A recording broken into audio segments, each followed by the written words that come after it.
A pergunta pairava no ar úmido de Lisboa, tão persistente quanto o cheiro a maresia que subia do Tejo. Até quando se pode encolher a alma para caber nos moldes que outros impõem?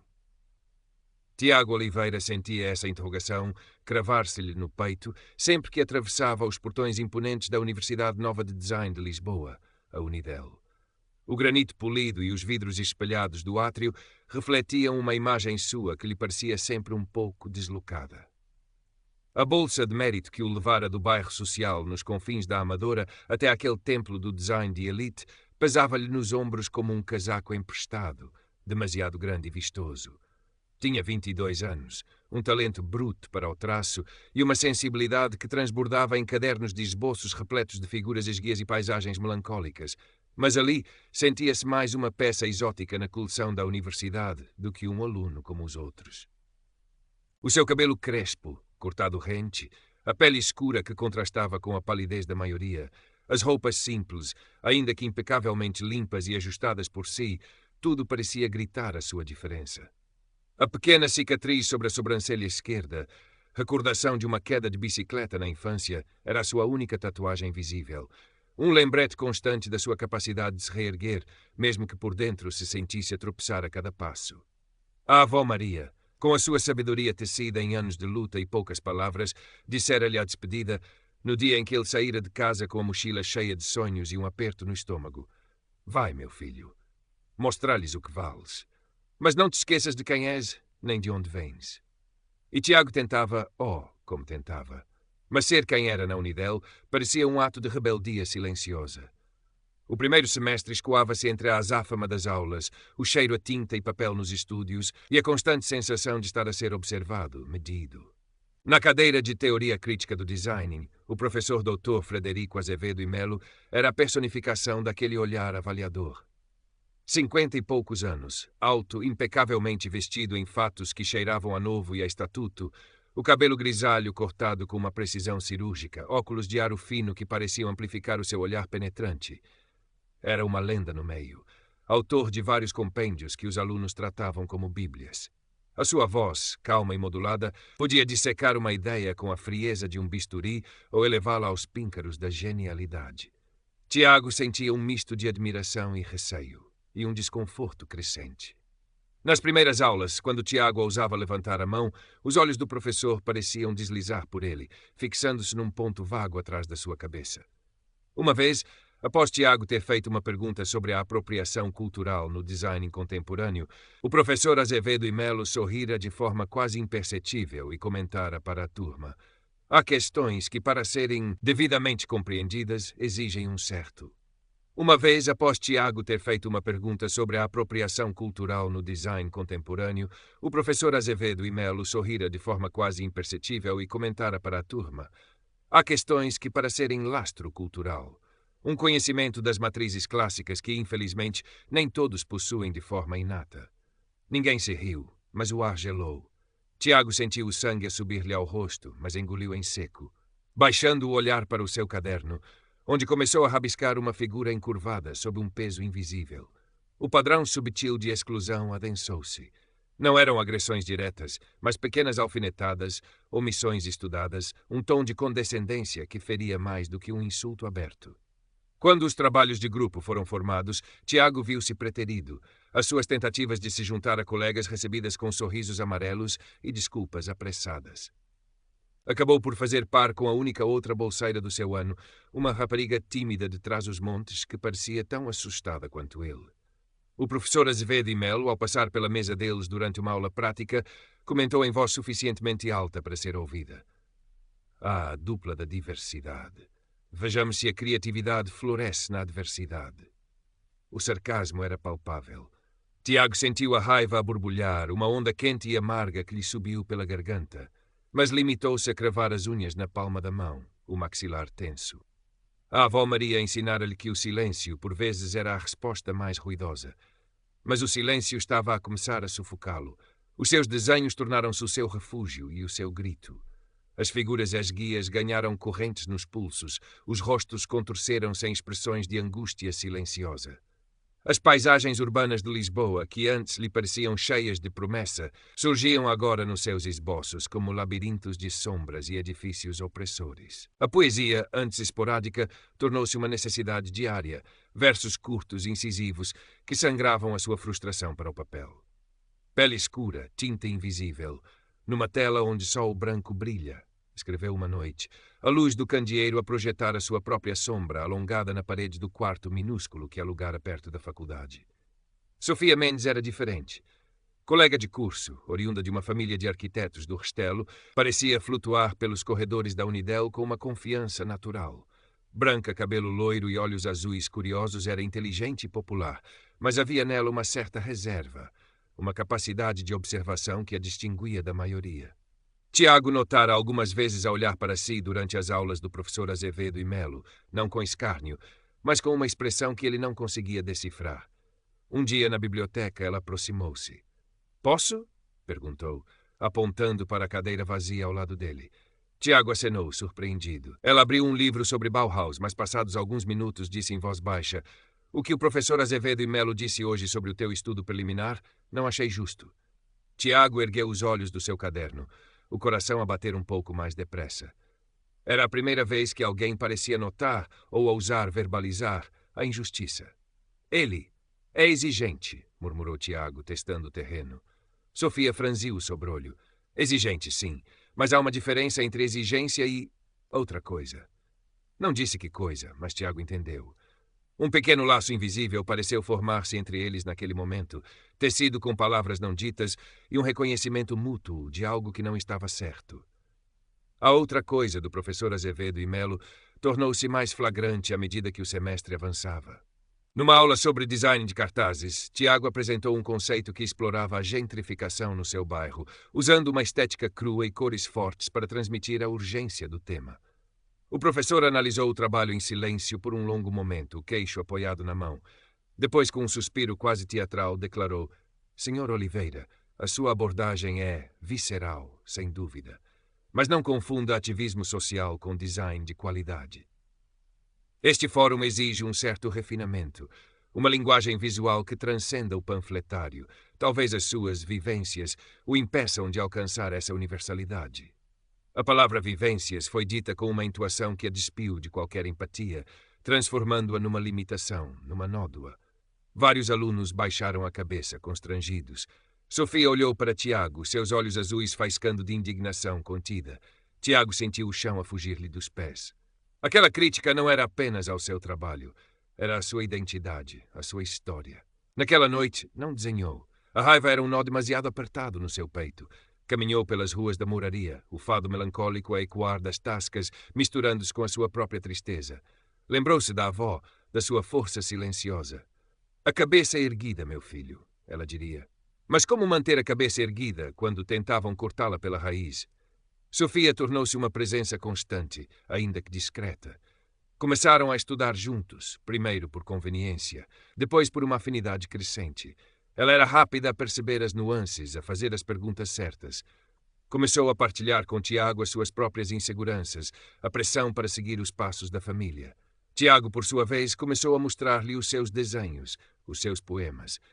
Sofia ficava em silêncio, a absorver cada traço, cada palavra. "Tens tanto talento, Tiago", disse ela um dia, a voz cheia de uma sinceridade que o desarmou. "Não deixes que ele te convença do contrário." A oportunidade surgiu sob a forma de um concurso de design promovido pela Câmara Municipal de Lisboa. Criar a identidade visual para uma campanha de promoção da diversidade cultural na cidade. O prémio incluía uma pequena bolsa e a possibilidade de ver o trabalho implementado. Para Tiago, era mais do que um concurso. Era uma forma de responder, de usar a sua voz. Mergulhou no projeto com uma dedicação febril. Sofia ajudava-o com a pesquisa, com opiniões construtivas. Ele desenvolveu um conceito baseado na ideia de Lisboa, mosaico de identidades, usando padrões geométricos inspirados em azulejaria tradicional portuguesa, mas infundindo-os com cores e texturas que refletiam as múltiplas culturas presentes na cidade. O resultado era vibrante, moderno e profundamente pessoal.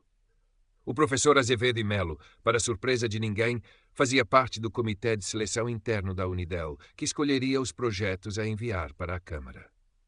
Quando Tiago apresentou a sua proposta na aula, o professor limitou-se a arquear uma sobrancelha. Interessante, Oliveira. Veremos se a sua visão folclórica se adequa aos critérios. Dias depois, a lista dos projetos selecionados pela Unidel foi afixada no placar do departamento. O nome de Tiago não constava dela. A decepção foi como um soco no estômago. Ele sabia que o seu trabalho era bom, talvez um dos melhores. Sofia estava ao seu lado quando ele viu a lista. A sua expressão endureceu. Isto não está certo, Tiago, disse ela, voz firme. Eu vi os outros projetos, o teu era superior. Tiago deu de ombros, uma máscara de indiferença a tentar esconder a dor. É a vida, murmurou. Mas Sofia não se conformou. Não, não é. Vou falar com a coordenadora do curso. Tiago tentou impedi-la com medo de represálias, mas Sofia já estava a caminhar decidida pelo corredor. A conversa de Sofia com a coordenadora não surtiu efeito imediato. A coordenadora, uma mulher simpática, mas claramente avessa a confrontos com figuras estabelecidas como o professor Azevedo e Melo, limitou-se a prometer que iria averiguar. Mas algo mudara. A ação de Sofia, a sua recusa em aceitar a injustiça, acendeu uma pequena faísca em Tiago. Talvez o silêncio não fosse a única arma. Ele e Sofia começaram quase instintivamente a reunir elementos. Tiago guardara todos os seus trabalhos avaliados pelo professor, as críticas escritas cheias de comentários ambíguos. Sofia, com uma coragem que surpreendeu Tiago, conseguiu convencer outros 2 colegas, que também se sentiam desconfortáveis com o ambiente criado pelo professor, a partilhar as suas experiências, ainda que anonimamente. Ela até conseguiu gravar discretamente, com o telemóvel, um trecho de uma aula onde o professor Azevedo e Melo fazia um comentário particularmente depreciativo sobre a qualidade decrescente dos alunos, provenientes de certos contextos sociais. Ela até conseguiu gravar discretamente com o telemóvel um trecho de uma aula onde o professor Azevedo e Melo fazia um comentário particularmente depreciativo sobre a qualidade decrescente dos alunos. Era pouco, talvez, mas era algo. A gota de água veio quando o professor Azevedo e Melo, durante a revisão de portfólios para o final do semestre, olhou para os desenhos mais pessoais de Tiago, aqueles onde ele expressava a sua angústia e a sua crítica social, e disse com um sorriso condescendente: Oliveira, compreendo a sua necessidade de catar-se, mas isto é mais material para um diário íntimo do que para um portfólio profissional. Aconselho-o a focar-se em temas mais universais e menos agressivos. A palavra agressivos pairou no ar, carregada de subentendidos. Tiago sentiu o sangue gelar.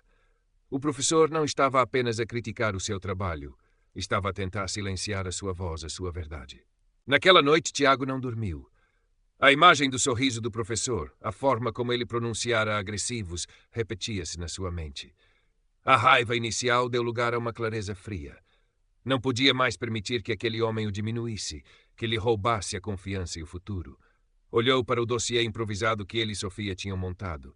Era hora de usar. Temos de fazer isto, Sofia, disse Tiago na manhã seguinte, a voz rouca pela noite em claro, mas os olhos brilhando com uma nova determinação. Encontraram-se no pequeno café perto da faculdade, o cheiro a café acabado de fazer a contrastar com a tensão que pairava entre eles. Sofia, que esperara por este momento, acenou. Eu sei, mas temos de ser inteligentes. Apresentar isto diretamente à reitoria pode não ser suficiente. Eles vão tentar proteger a reputação da Unidel e a dele. Ela tinha razão. Precisavam de algo mais. A oportunidade surgiu com a Semana Criativa Unidel, um evento anual onde os alunos apresentavam os seus melhores projetos a um público que incluía não só professores e colegas, mas também profissionais da área, jornalistas e potenciais empregadores. A cadeira do professor Azevedo e Melo teria um destaque especial, com os alunos finalistas a apresentarem os seus conceitos mais promissores. Tiago, apesar de não ser finalista, tinha um projeto de livre iniciativa, que ele inscrevera. Uma pequena instalação multimédia intitulada Vozes Invisíveis. Era uma aposta arriscada. A instalação consistia em vários painéis escuros suspensos, onde projeções de rostos anónimos de diferentes etnias e classes sociais de Lisboa eram entremeadas com frases curtas e impactantes. Poemas de Tiago, testemunhos anónimos que ele e Sofia tinham recolhido. Um áudio ambiente, também composto por Tiago, misturava sons da cidade com sussurros e fragmentos de conversas, criando uma atmosfera imersiva e inquietante. No centro, um único foco de luz iluminava um caderno de esboços aberto, mostrando os seus desenhos mais crus e pessoais. O professor Azevedo e Melo, ao passar pela instalação durante a montagem, parou. O seu olhar percorreu os painéis, demorando-se nos desenhos. Um leve franzir de lábios foi a sua única reação visível, antes de seguir em frente sem dizer uma palavra. Tiago sentiu um arrepio, mas manteve-se firme.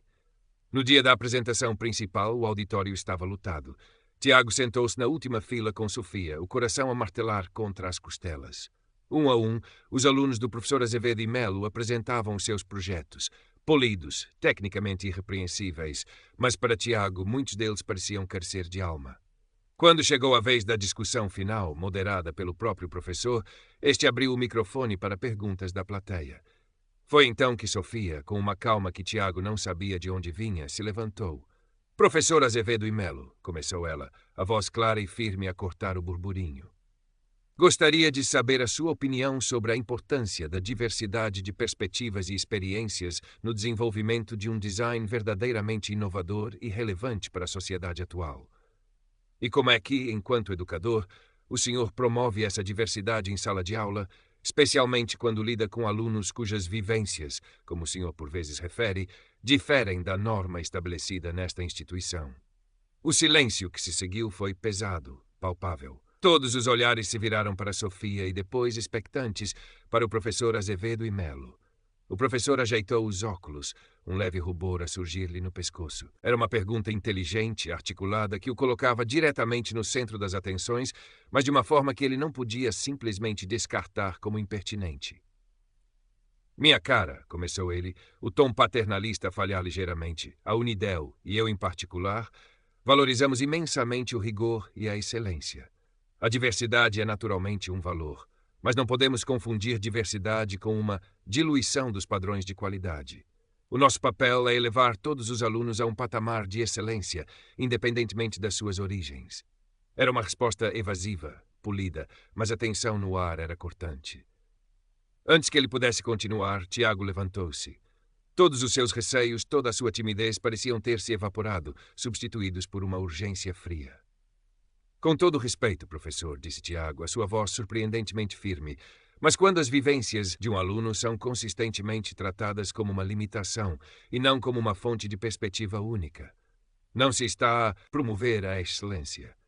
Com todo o respeito, professor, disse Tiago, a sua voz surpreendentemente firme, mas quando as vivências de um aluno são consistentemente tratadas como uma limitação e não como uma fonte de perspectiva única, não se está-se a silenciar vozes. Ele fez uma pausa, o seu olhar varrendo o auditório antes de se fixar no professor. Vozes que esta universidade e a própria cidade de Lisboa precisam desesperadamente de ouvir. Como as que tentei representar na minha instalação Vozes Invisíveis, que convido todos a visitar. Um murmúrio percorreu a sala. O professor Azevedo e Melo estava visivelmente desconcertado. O seu rosto passara de um leve rubor para uma palidez marmórea. Ele abriu a boca para responder, mas Tiago continuou, a voz a ganhar força. E quando um professor usa a sua posição de poder não para elevar, mas para diminuir, para humilhar e para sabotar ativamente o progresso de um aluno com base em preconceitos não admitidos, isso não é rigor. É abuso. Nesse momento, Sofia deu um passo em frente, segurando uma pendrive. E temos provas disso, senhor professor. Provas que serão entregues à reitoria e, se necessário, a outras entidades. O caos instalou-se. O professor Azevedo e Melo gaguejou algo sobre acusações infundadas e difamação. Alguns professores correram para o palco, tentando controlar a situação. Membros da administração que estavam presentes tinham expressões alarmadas. Jornalistas que cobriam o evento começaram a anotar freneticamente e a gravar com os telemóveis. A instalação de Tiago subitamente tornou-se o centro das atenções. As pessoas começaram a dirigir-se para lá, curiosas, chocadas. Os rostos anônimos projetados nos painéis pareciam agora observar toda a cena, testemunhas silenciosas da verdade que finalmente vinha à tona. Tiago e Sofia mantiveram-se juntos lado a lado, a tempestade a rebentar à sua volta, mas nos seus corações, pela primeira vez em muito tempo, havia uma estranha e exausta calma. A bomba tinha sido lançada. Os dias que se seguiram foram um turbilhão. A reitoria da Unidel, apanhada de surpresa pela publicidade negativa e pela gravidade das acusações, viu-se forçada a agir rapidamente. O dossiê entregue por Sofia, contendo as transcrições, as gravações áudio e os testemunhos, ainda que alguns anónimos, era demasiado substancial para ser ignorado. O professor Dr. Frederico Azevedo e Melo foi suspenso preventivamente das suas funções letivas, enquanto uma comissão de inquérito interna era formada. A notícia espalhou-se como fogo pela comunidade académica e pelos media locais. O nome de Tiago Oliveira e a sua instalação Vozes Invisíveis tornaram-se símbolos inesperados de resistência contra o racismo e o elitismo académico. Para Tiago foi um período agridoce. Por um lado, sentia o peso do escrutínio. Repórteres queriam entrevistá-lo. Colegas olhavam para ele com uma mistura de admiração, curiosidade e, por vezes, ressentimento. Aqueles que temiam que o escândalo manchasse a reputação da universidade, que também era a sua. A sua avó Maria, ao ver o nome do neto nas notícias, abraçou-o com força, os olhos marejados. Sempre soube que tinhas a força dos teus antepassados, meu menino. A justiça tarda, mas não falha para quem luta por ela. As suas palavras foram um bálsamo. Por outro lado, havia a exaustão. As noites mal dormidas, a ansiedade constante sobre o resultado do inquérito, o receio de represálias. Sofia foi o seu pilar.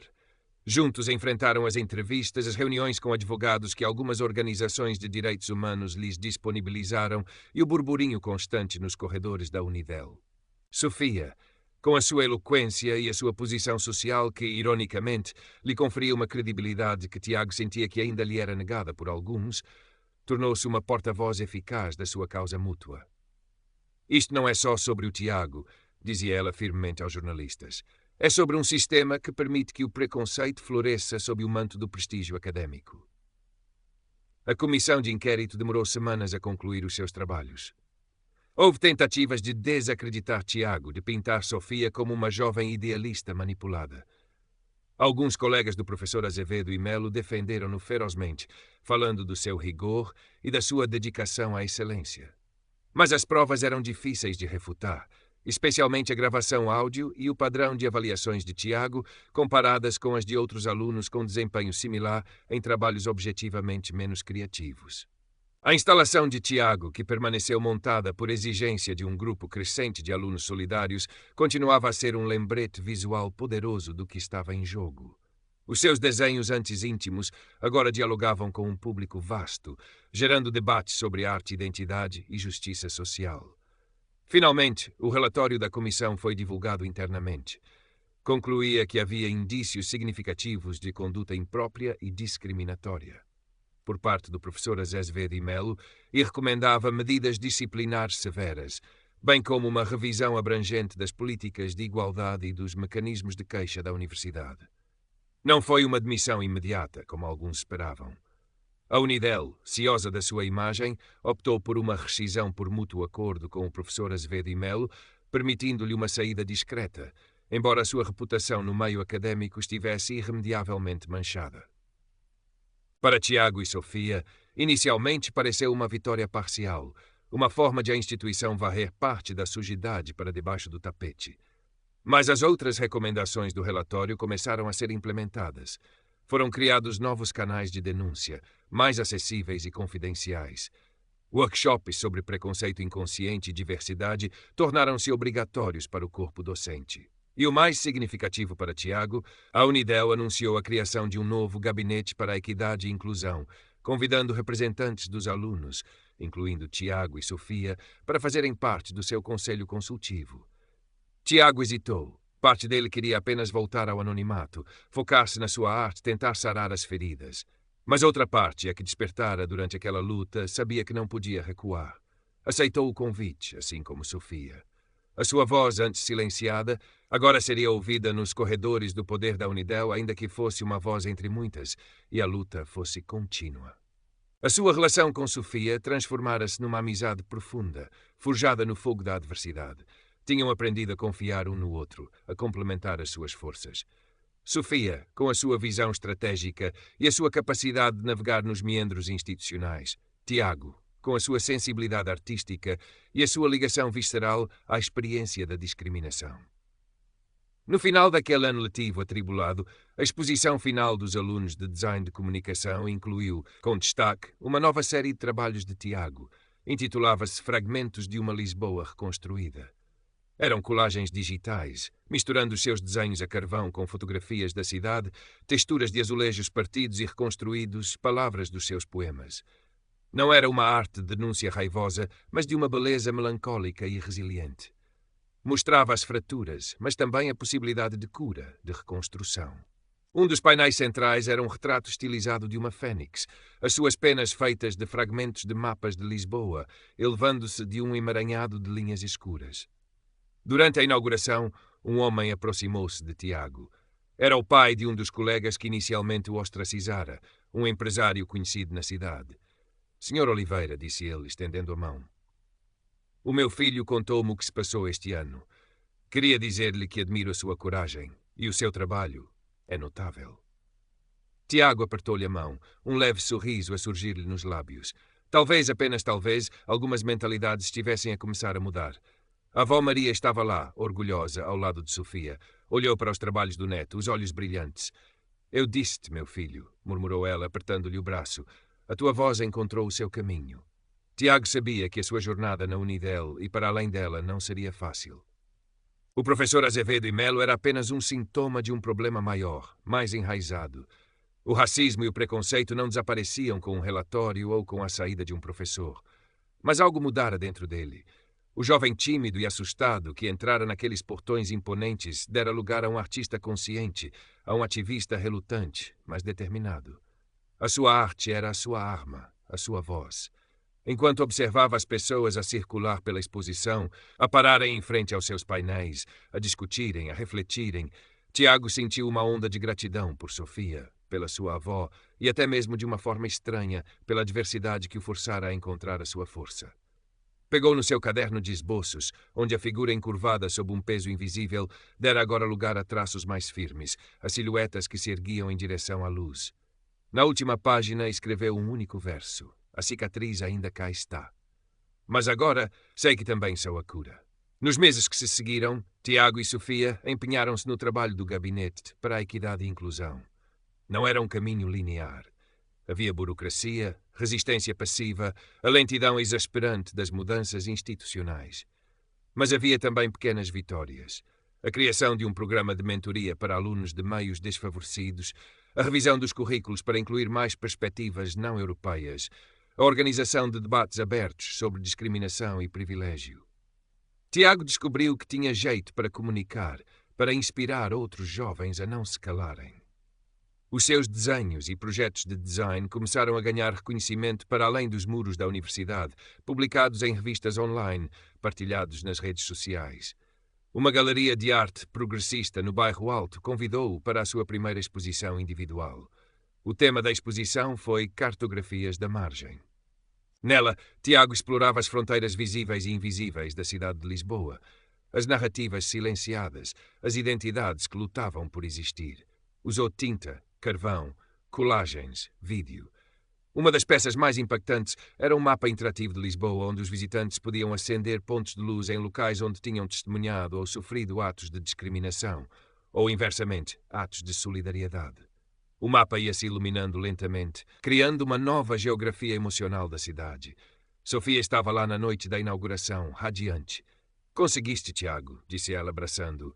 Estás a mudar a forma como as pessoas veem as coisas. Ele sorriu, grato.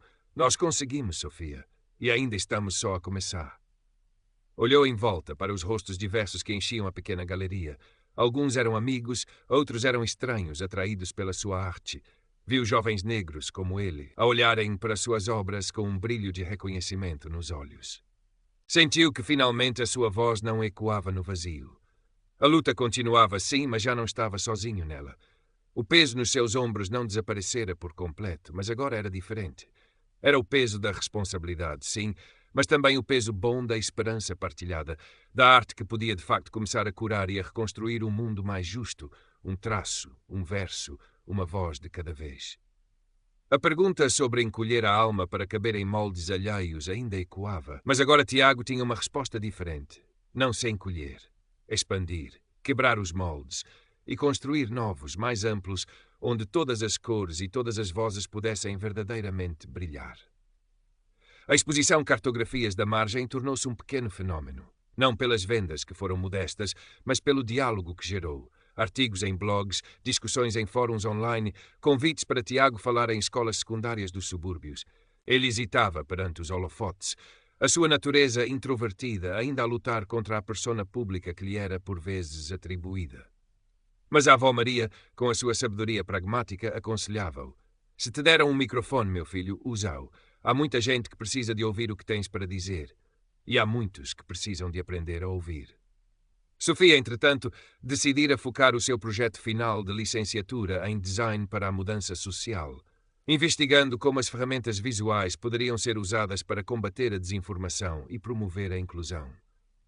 Ela e Tiago continuavam a ser uma equipa formidável no gabinete da Unidel, desafiando a inércia burocrática com propostas inovadoras e uma persistência que começava a dar frutos mais visíveis.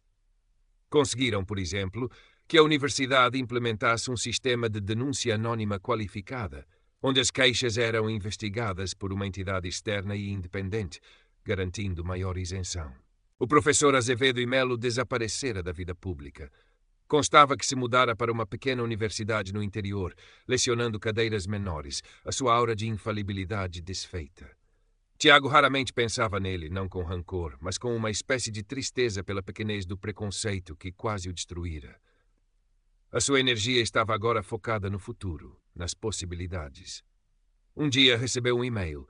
Era de um jovem estudante do Porto, também negro, que lera sobre a sua história e a sua exposição. Queria agradecer-te, escrevia o rapaz. Por muito tempo achei que o problema era eu, que não me esforçava o suficiente, que não era bom o bastante. A tua arte e a tua coragem mostraram-me que não estou sozinho e que podemos lutar. Tiago leu e releu o e-mail, um nó a formar-se-lhe na garganta. Aquela mensagem valia mais do que qualquer prémio ou reconhecimento formal. Era a prova de que a sua voz, antes um sussurro hesitante, estava a ecoar, a criar ressonância. Lembrou-se de uma conversa com Sofia, pouco depois do clímax na Unidel. Estavam sentados num banco do Jardim da Estrela, o sol de outono a filtrar-se por entre as árvores.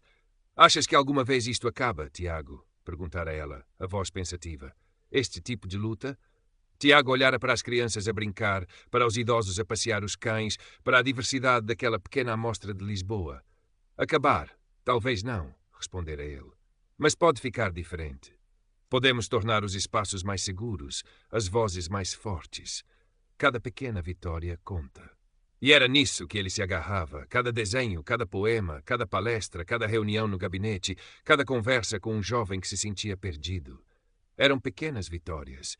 Eram os seus pontos de luz no mapa da sua própria cartografia, uma cartografia que ele continuava a desenhar dia após dia com a teimosia da esperança e a tinta indelével da sua verdade.